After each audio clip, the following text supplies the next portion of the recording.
Attila the Hun, the Scourge of God. In the 5th century AD, as the Roman Empire struggled under the weight of political corruption, economic decline, and constant invasions, one name began to spread fear from the Danube to the gates of Rome: Attila. To the Romans, he was more than an enemy.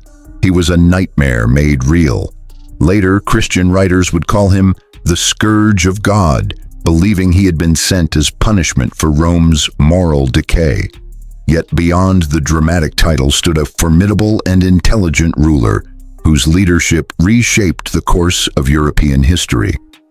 Attila the Hun was not merely a destroyer. He was a strategist, diplomat, and master of psychological warfare who brought both halves of the Roman Empire to their knees.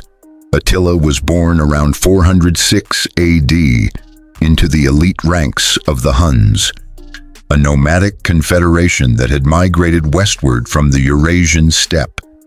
The arrival of the Huns in Europe decades earlier had already triggered chaos, pushing Germanic tribes into Roman territory and destabilizing borders. The Huns were unlike the settled civilizations of Rome. They did not rely on cities, stone fortifications, or heavy infantry. Instead, their power lay in speed and mobility. Hunnic warriors were exceptional horsemen who could fire powerful composite bows with lethal accuracy while riding at full gallop. They struck quickly, retreated just as fast, and overwhelmed enemies through fear and relentless pressure. Growing up in this environment, Attila would have learned not only combat skills but also tribal leadership and negotiation, qualities essential for ruling a diverse confederation of warrior groups. In 434 AD, Attila and his brother Bleda inherited joint leadership of the Huns after the death of their uncle. Rather than immediately launching massive invasions, the brothers pursued diplomacy with the Eastern Roman Empire. They negotiated treaties that required the Romans to pay large annual tributes in gold in exchange for peace. For Rome, this was humiliating but practical. Paying gold seemed preferable to facing devastating raids.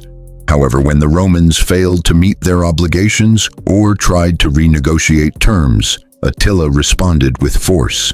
During the 440s, he led campaigns deep into the Balkans, capturing fortified cities and crushing Roman resistance. Entire regions were devastated, and the Eastern Roman Empire was forced to dramatically increase its tribute payments. These victories did more than enrich Attila. They demonstrated that Rome's once mighty defenses were fragile. Sometime during this period, Bleda disappeared from the historical record, likely killed on Attila's orders. With his brother gone, Attila became sole ruler of the Hunnic Empire. Under his leadership, the Huns reached the height of their influence. His authority extended across vast territories in Central and Eastern Europe, and his army was not limited to Huns alone. He commanded various Germanic tribes, including Ostrogoths and Gepids, forming a powerful multi-ethnic coalition. Attila's ability to maintain unity among these groups was a testament to his political skill. Fear played a role, but so did strategic reward and careful leadership. In 451 AD, Attila turned his attention westward toward Gaul, on part of the weakening Western Roman Empire. Using a disputed marriage proposal involving a Roman princess as justification, he invaded with a massive force. Cities fell before him and panic spread throughout the region. Recognizing the threat, the Roman general Aetius formed an unlikely alliance with the Visigoths. Together, they confronted Attila at the Battle of the Catalaunian Plains. This clash became one of the largest and bloodiest battles of late antiquity. The fighting was fierce and casualties were immense. While Attila was not decisively defeated, his advance into Gaul was halted, forcing him to withdraw. For the first time, his momentum had been checked by a united opposition. Undeterred, Attila launched another campaign in 452 AD, this time invading Italy itself. Northern cities were destroyed with shocking speed, wherein refugees fled in terror. Disease and famine spread in the wake of his army, further weakening the Western Roman Empire. As Attila moved southward, the possibility of Rome's destruction seemed real. In a dramatic and symbolic moment, a delegation led by Pope Leo I met with Attila. The details of their meeting remain unknown, but shortly afterward, Attila withdrew from Italy. Historians debate why. Some suggest his forces were suffering from disease or supply shortages.